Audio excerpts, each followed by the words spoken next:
Hello there, ladies and gentlemen, and welcome back to another Wilds Plays. This is Street Fighter, of course, but it is not just any Street Fighter. It's Street Fighter Alpha 2. This is a cool game, and I thought I would talk about the Street Fighter Alpha series, specifically the one that I played the most, though, which was Street Fighter Alpha 2 on the SNES, the Super Nintendo. But because of all the recent news for Street Fighter V, I have been going back and playing some Street Fighter 4 and a little bit of the Street Fighter 2 Classic. And so, I saw this game and I had recorded some footage for it earlier in the year and just thought, I'll play a little bit again and, record a little bit of extra footage and see what I come up with. So that's what you're watching now while I'm rambling about how much I like Street Fighter Alpha 2.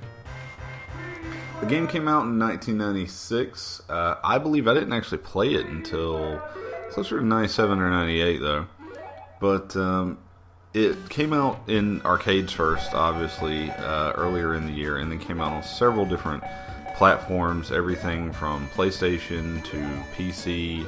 I don't remember it ever being on the Genesis or anything like that, but one reason I was kind of talking about that is because a lot of people seem to be upset that Street Fighter V is only going to appear on PlayStation 4 and PC. Now, as I said in a previous video, this doesn't bother me that much because I'll probably end up getting it on PC. And I like the idea that it's cross-platform. The idea that I can play with a friend who's playing it on PlayStation 4. That's something that a lot of companies have talked about in the past. Microsoft has gone back and forth on cross-platforming play and stuff like that.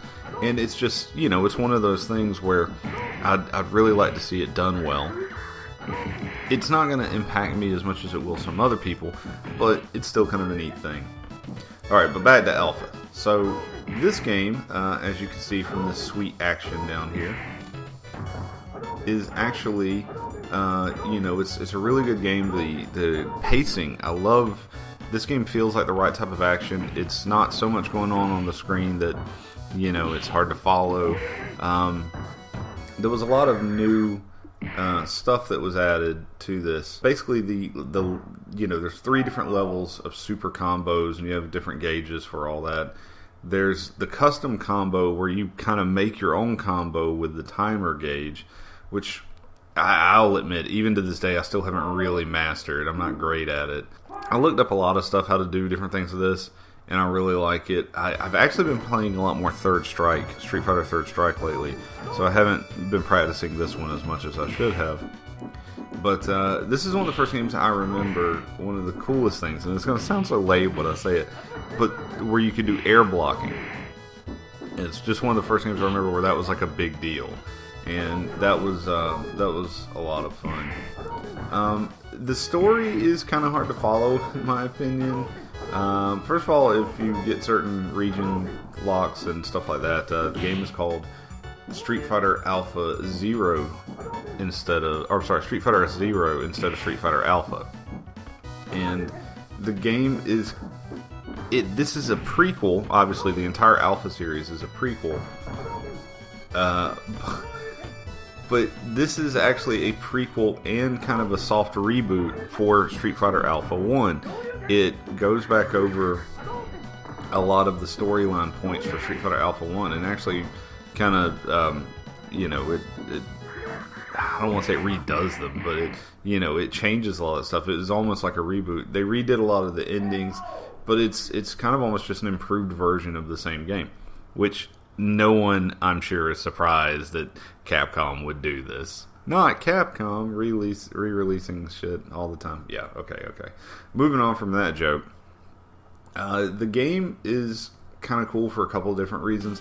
One thing I like is the final boss isn't always set. The final boss, you do 8 matches, when you do the story mode. Depending on what character you pick, it determines who the final boss is.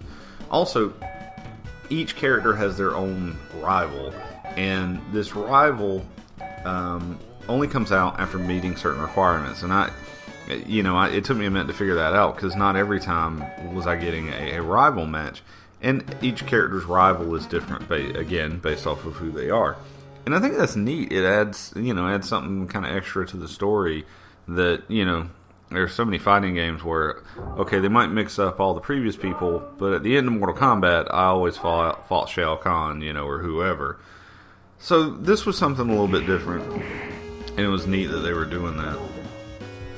There are a lot of different characters that are really the only two new characters in this one that come over from Alpha.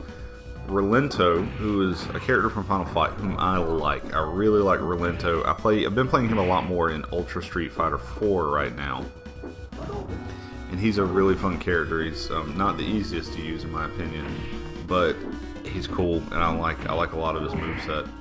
And then Sakura, who's the young girl that I can't remember. Does Ryu train her?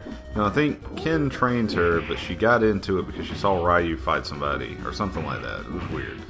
I don't remember a lot about her storyline, but she's good. She's a Shotokan, so easy to use, easy to pick up. Really enjoy her moveset. Then, depending on which version you get, which for the SNES version, I think this also added Evil Ryu, and they had different versions of Dhalsim and Zangief. Now, those characters weren't in every version of the game.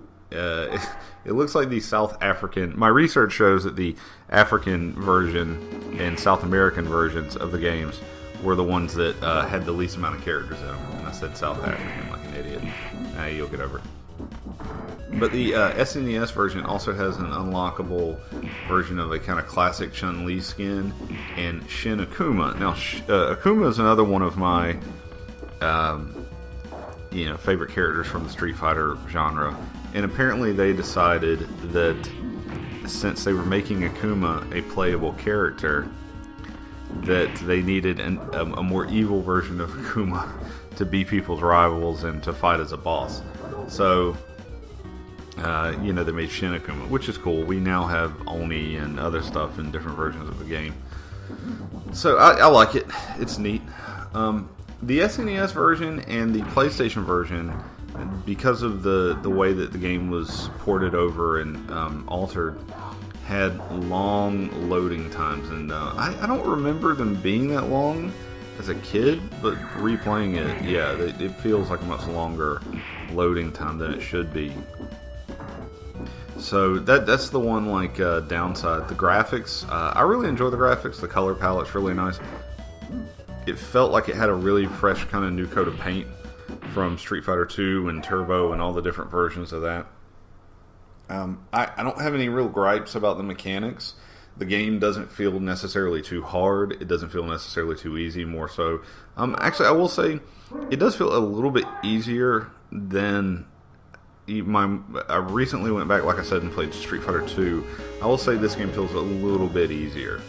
I also think that the backgrounds, some of the background stuff for the stage, they did a really good job with the artwork, and certain characters having like when you win with Rolento, his minions coming down from the ceiling. It's just weird, but everything else, I can't really say too much negative about this game. I've definitely played this one more than I've played Alpha 2 and the others of that series. So what I'm getting to, I guess, here is I would recommend this one. I can't wait for Street Fighter 5, but last I read, the game was only about 25% done, so I will be waiting for a little while.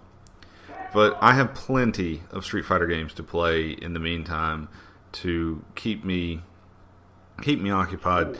And with Mortal Kombat X looking so awesome, I'm going to really be interested to see which game I end up preferring more, Mortal Kombat X or Street Fighter 5. I definitely in the past have been more of a Mortal Kombat fanboy over Street Fighter. I've loved Street Fighter, but I preferred Mortal Kombat. And really, lately with Street Fighter, even though Mortal Kombat 9, was awesome, I've been getting more into Street Fighter and more into playing with friends. You guys probably saw my videos with me playing against Liquid Soul, which I think that needs to happen again. But I'm gonna win by more this time. I'm gonna win by more. Okay, all right. Glad we got that covered. So, as you're watching this and you're thinking, Steven, you're absolutely right. This looks amazing. Go play it. do me a favor though, and I would like to hear what you guys consider to be your definitive version of Street Fighter, because the more people I ask, it usually starts off with, well, Street Fighter 2, but then, people get into, but Turbo had, or, but 4 had that one version where they changed this rule, or they, touched on this mechanic. One thing that I do like about Ultra 4 right now is where you can pick the edition you want the characters from, so they play a little bit different. I like that a lot. But anyway, tell me your favorite version of Street Fighter and what you prefer, or if you're not a Street Fighter fan, I guess you could talk to me about Soul Calibur for a while. I'm not as big into that. Actually, I like most fighting games, and I've tried most fighting games. I'll put it that way. The new Guilty Gear looks like it could be good, and there are a couple others I have on a list that I haven't tried yet. I just played Skullgirls not too long ago, and I thought it was alright. Nothing great. So anyway, if you're just not a Street Fighter fan and there's some other game you really think deserves a better shout out, you can talk to me about that too. But until next time, have a good one. Talk to you guys later.